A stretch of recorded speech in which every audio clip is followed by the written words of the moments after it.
generate an NGL link for your Instagram story. Hello guys and welcome to this channel. So in this video I will show you how you can get this link right here in the NGL app so you can use it to your story.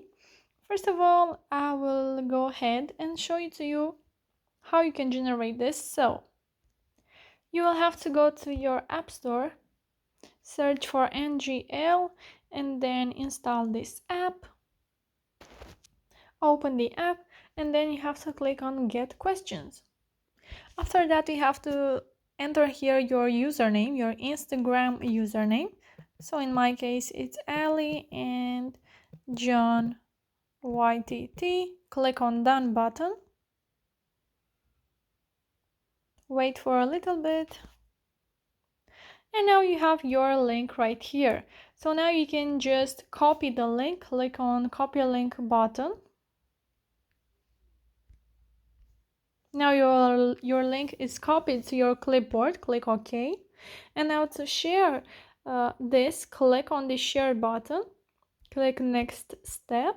And then click on Share on Instagram.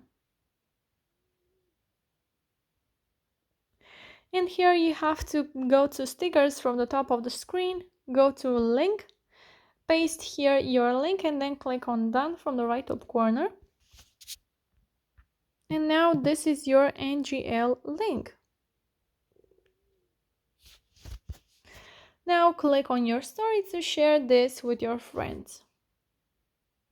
So this is how you can generate an NGL link to your Instagram story. Thank you so much for watching, guys. Don't forget to like this video and subscribe to the channel. And if you have some questions, you can go ahead and comment in the section below. And I will make sure to answer to your questions as quickly as possible. Thank you so much for watching. Have a great day. Bye bye.